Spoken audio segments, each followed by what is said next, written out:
Hey, Rancher Dominic, how you guys doing? Working, working, working. Bray does not compute. Oh, what do you mean it doesn't compute? This is a newsboy cap anyway. Time to live. You bright. Hi, David. Ah, so how's everybody doing today? We are just beginning to thaw out. I, the ice is unbelievable. So I'm not going to complain about that. What's new, Dominic? You guys, did you get a lot of ice in New York also? I've never, I don't know, after what, 20 something years or almost, good grief, almost 30 years. It's the worst ice I've ever seen. Hey neighbor, how you doing? I was whining about the ice. Streets are clear. Yeah, well, our streets are clear, but I'll tell you, my driveway and a lot of other things around us aren't. Hi, 911. Hey, Fernie. It looks like we're going to get a meld out, Fernie. Michael, good morning. Graham, good to see you. Patel,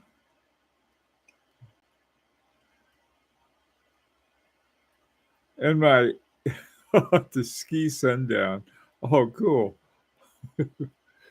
Oh man, I tell you, I go in the backyard and go sliding down the hill. Hi, Allie. Everything melted. Yeah, we're waiting for it to melt here. Hardly wait. Well, listen. Today, what I wanted to talk about, something happened the other day. Um, we got there was a comment or a note by Damon, and he said he had been on X, I guess, which used to be Twitter. I used to have Twitter. I They put me on X, and I don't know what it is, and so I never do anything with it. So I don't know. There's something called Grok, and he said he had real good luck with that artificial intelligence. And somebody else said he tried it and it was wrong information. And so I do a lot of stuff, checking, fact checking, and so forth. And one of the things on a video I was making, I thought, well, I'm gonna try it, and I just put in, you know, just sort of a Google search, and up came some misinformation.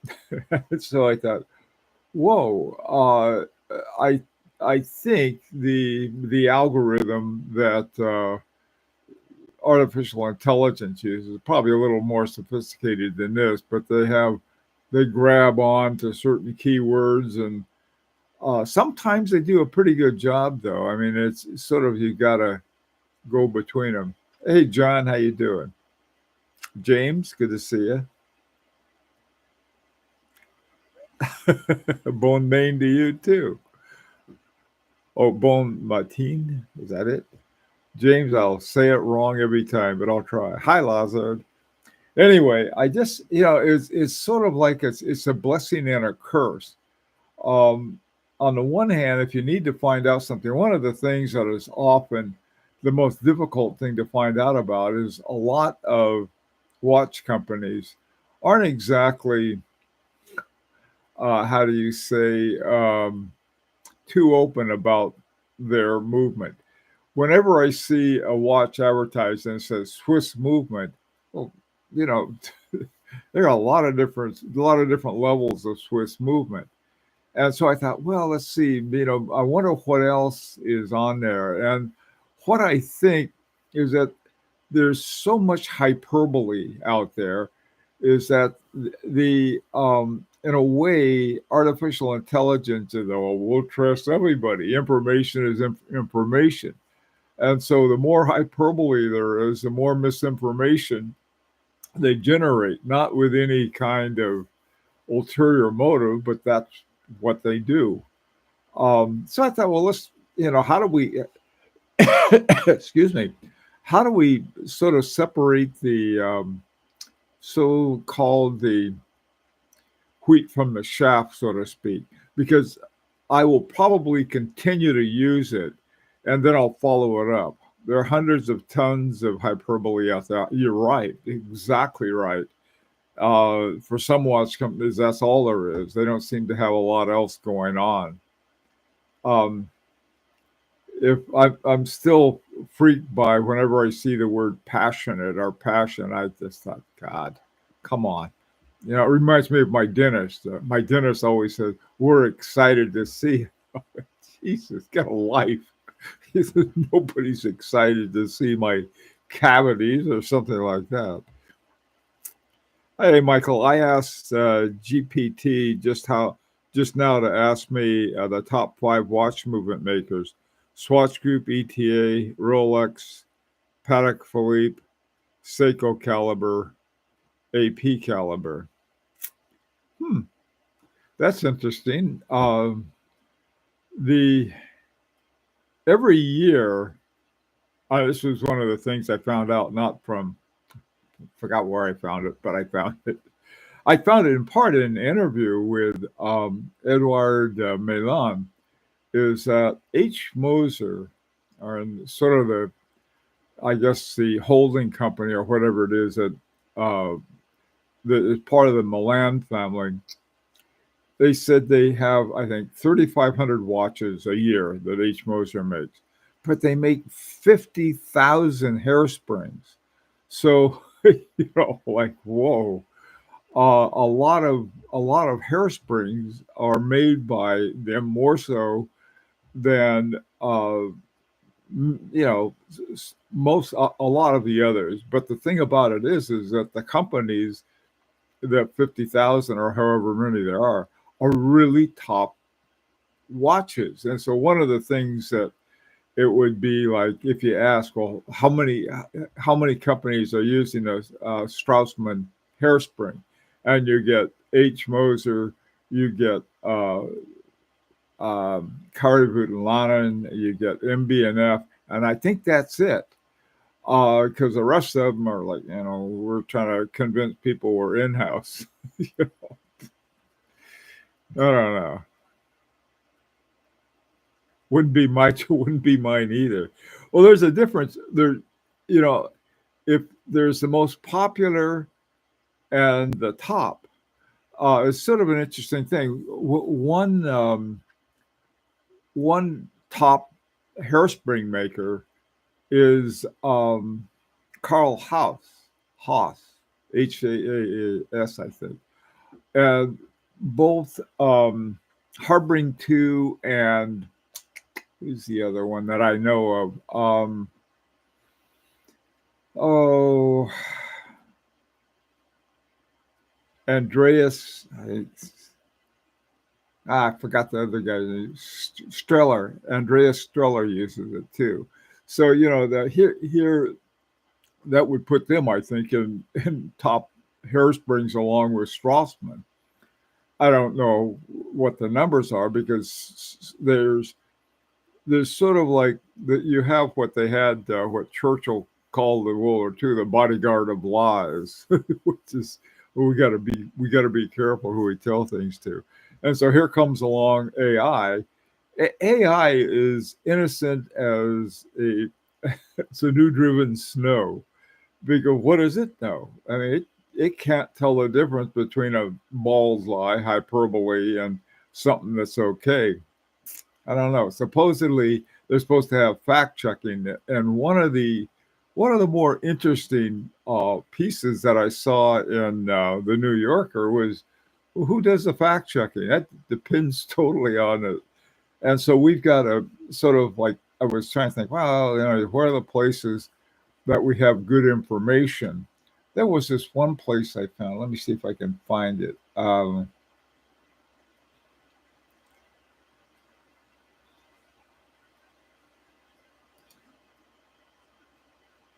Okay, there's something that's called the Federation. This is all in French. Oh, it's called the Federation of the Swiss Watch Industry. Okay, and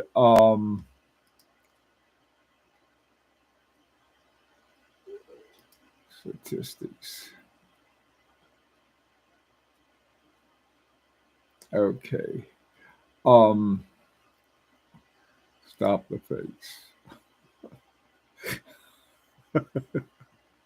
Oh, hang on a second. I'm having a good time without you guys. So I better show you what I'm laughing at. This place is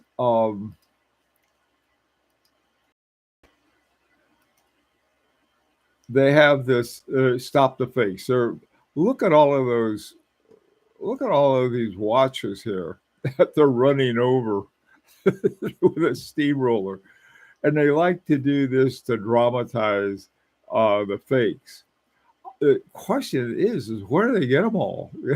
Like I'm gonna go buy a bunch of them, but that's oftentimes a more for show than anything else. But the point being is that as a source of information, let me see if I can do it. Place the Federation of Swiss Watch Industry, and it's they have the French and the German version of it. But there's a lot of information that they have, and I think that kind of information is something that I think is a little more reliable than whatever you happen to bump into places. The other thing too that I notice, it's not only whether something is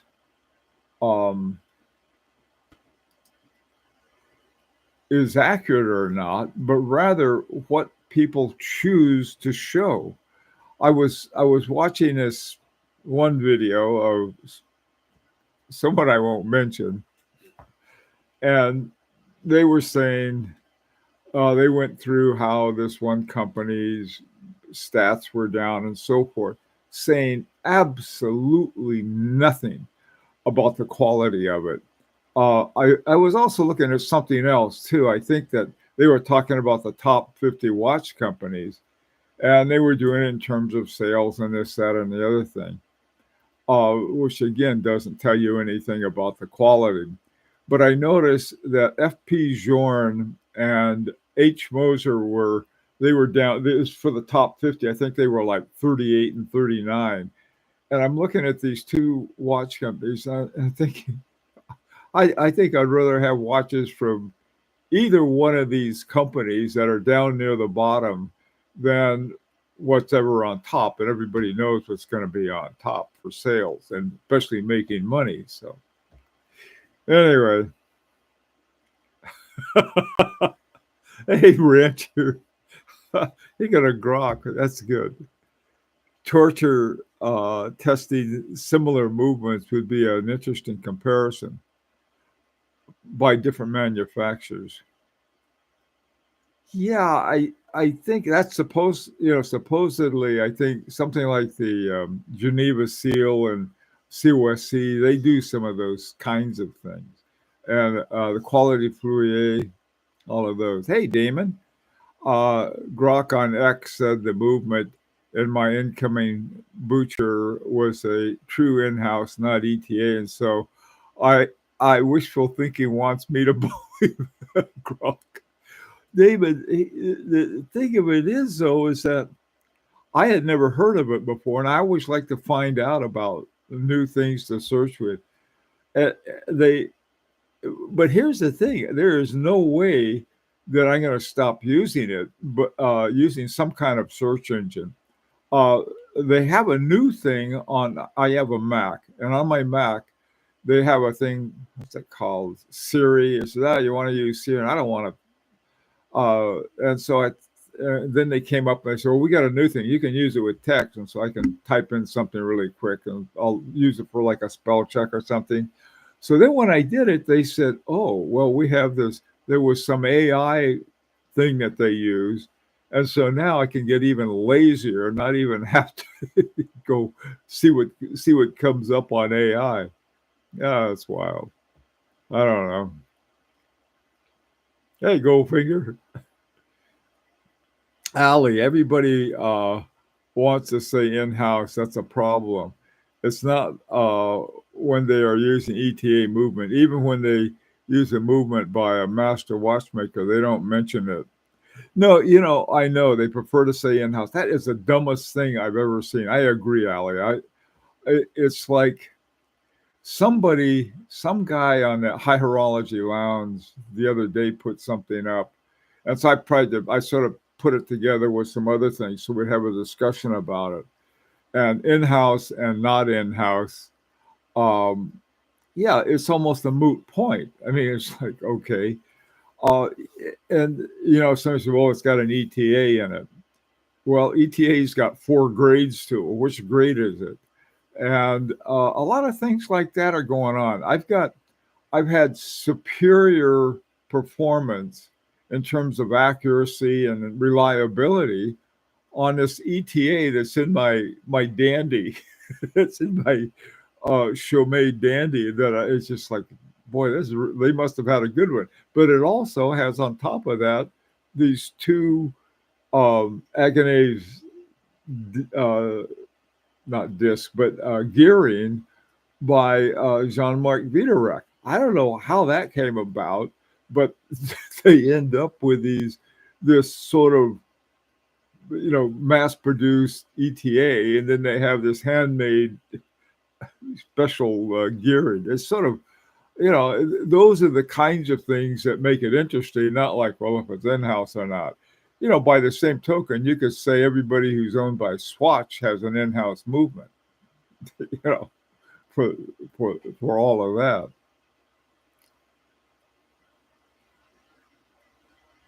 that. Yeah, Michael, they're all passionate. Good God, I'll tell you, I when I'm working on breaking one of my new do-it-yourself things that I have on making my watches. Man, I tell you, I don't know how those guys take it. I could take that kind of concentration for only so long before I go batso on it.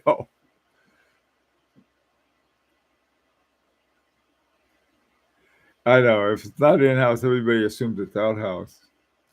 Yeah, usually though, one of the things I think the biggest mistake they make, they don't mention it.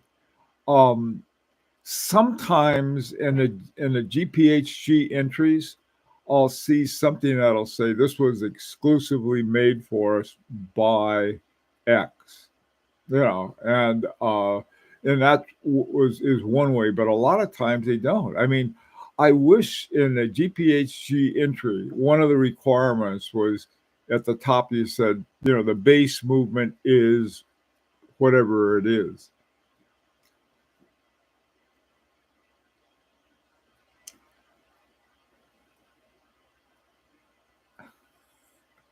Oh God. Oh, when I was a kid, just a few years ago, Rancher, a few of the older houses still had them. Oh, in Oklahoma, it's an institution. I thought not used. But they had. Hey, listen, I should talk. We still have a well. That's where we get our water from, at a septic.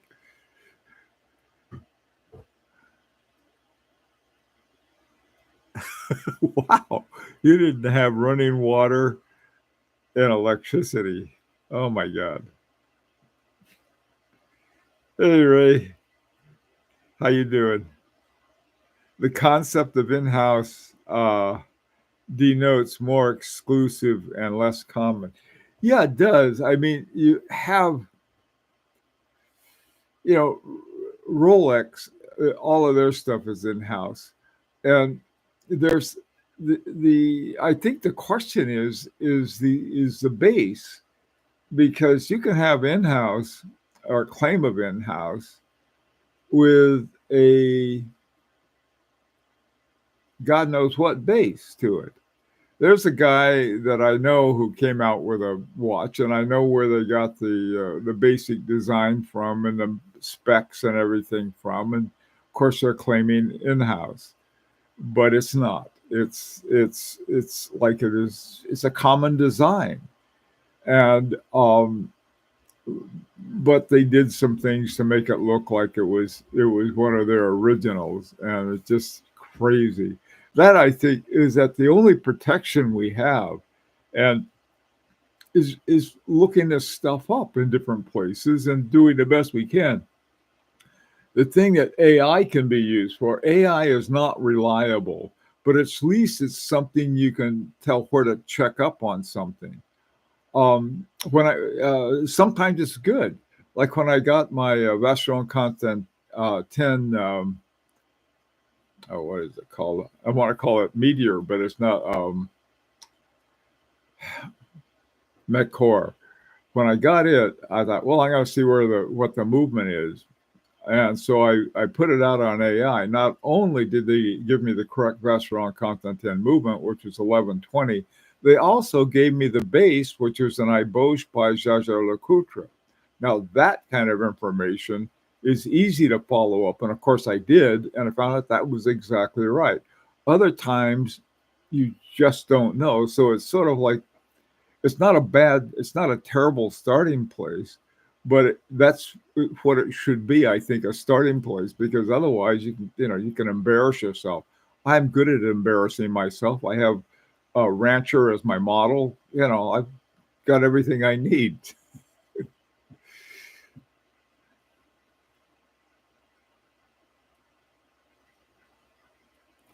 Oh, hi, Caesar.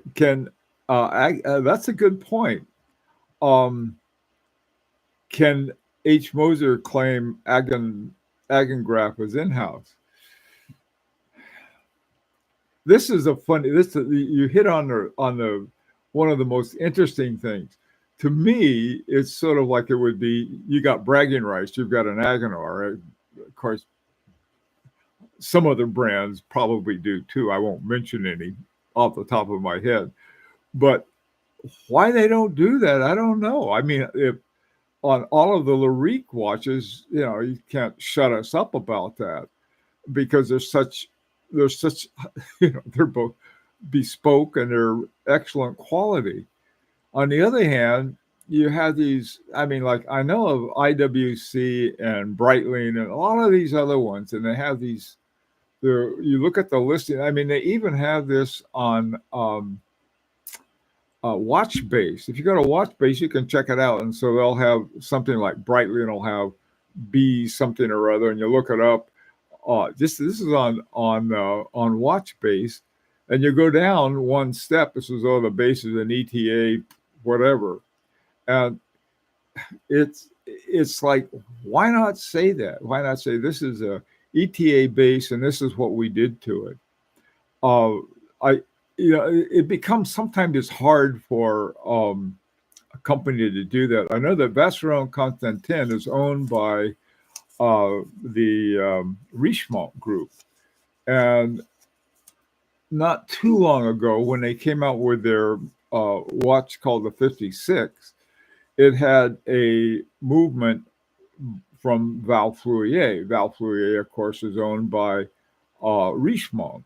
So is that in-house or not? Well, the guys at Bon Mercier said, oh, yes, we got an in-house now. They're Bonmatic that they made at Val Fleurier. On the other hand, Vacheron Constantin said, well, we fixed it up. We made it sort of Vacheron Constantinized it. How do you make sense out of that with some simple AI lookup?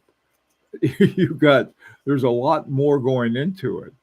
And so it's these kinds of things. I think if we use AI well, it's sort of a lead into other kinds of things. And if we know places like the one we were just talking about, the Federation of the Swiss watch industry, the guys in the watch industry, they want facts, because they need information about which way the wind's blowing, pretty much, in terms of these kinds of things. But it's, as far as collectors we can see, this is a good place to check up and find out about different things.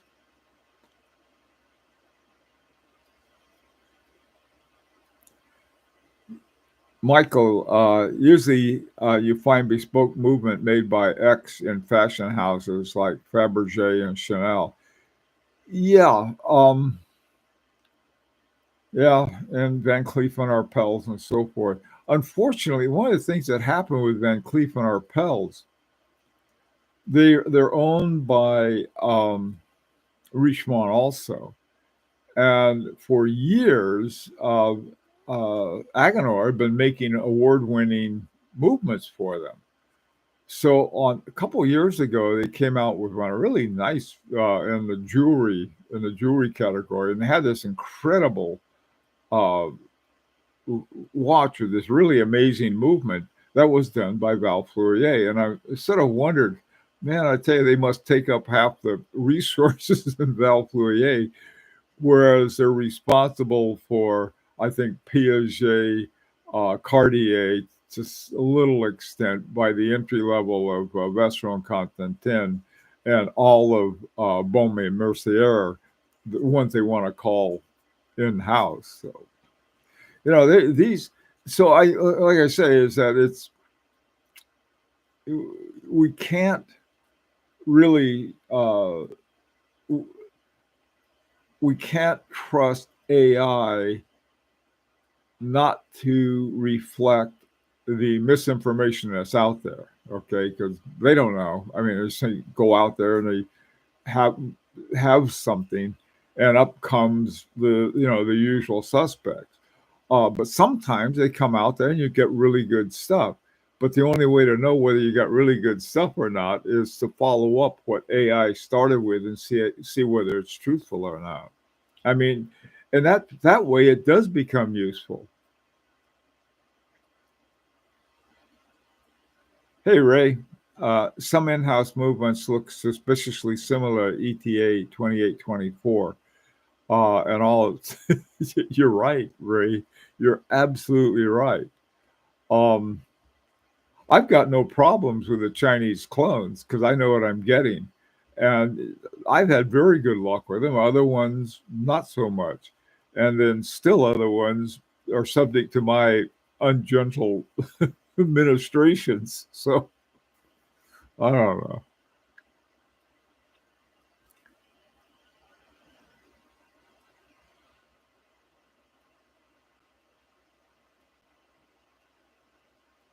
Oh yeah, Ali, that's another good point.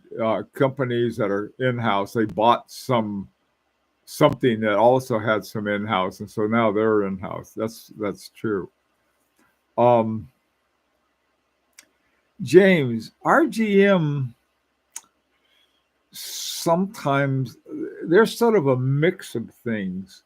Um, I know that they took some Hamiltons and they did some stuff with them. I happen to like Roland Murphy. I mean, as a person, and sort of how hard it is for him to compete. And but I know that not everything is strictly in-house. Um, One of the ways I got interested in the Jacquet 736, I had a conversation with Roland at one of the I think watch time shows. We started talking about it, and I told him I was collecting that, and I knew that he had got them. So he told me about this. He says, "Yeah, it was back in '99. I think he bought a bunch of them from when before Jean Pierre Jacquet had to go to prison. He was, but then he got. It was really funny how I guess almost the word is embarrassed by the kinds of just almost unbelievably stupid criminal stuff that Jacquet got into. It ruined his business. In fact, that business is now La Joux Perret, mispronounced. But I don't know. There's so many things going on. It makes it fun to and maybe there's some shortcuts in AI, but I don't know how much. Yeah, classic watchmaking has always been a group project, not a single individual. No, I know you got to depend on lots of different people. Gallet recently acquired Breitling. They did? I didn't know that. That is interesting. Thank you. Rancher, I can see the Swiss being the first to use AI in their marketing departments. Oh yeah, yeah. I mean, AI is with us big time. I think it's sort of like noticing robots. People were thinking, oh, robots are going to take over this and that. Well, they've done that a long time ago. A number of bank tellers lost their jobs because the first one of the early robots in mass was the ATM machine, and now they could go in there and get their money and stuff and take care of it for them. And I think, I don't know. I use an AI I use all the time is DeepL, which is I use for translation because a lot of times I've got to communicate in French and I don't know French from. Not only can I not pronounce it, but it's just not very good with it. Why do watch brands usually say under movement that they're Swiss automatic? Uh, in the ETA quartz I'm looking at for Prissa Drive, and the same thing happens Swiss Court. I don't know, Lunchbox. I don't know. Uh-oh, time to go. Okay, let's see what Caesar and John's got to say. Then I got to scram. I like what Chopek does. Makes amazing watches and are transparent about the movement. Yeah, didn't they use um, Chenode, something like that? The one that Francois Mojan designed. Simon Brett too. Yeah, one of the best upcoming. I agree. He's quite good. By the way, the Larique designer Matthew Allegri also did the Simon Brett's award-winning one a couple of years ago. John, I think you're half right, John. There's no intelligence, all artificial. Anyway, guys, take care.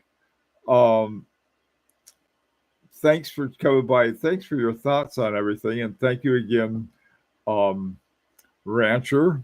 You're going to have some ideas for me for back at 4 o'clock today. In the meantime, take care of yourself and be careful.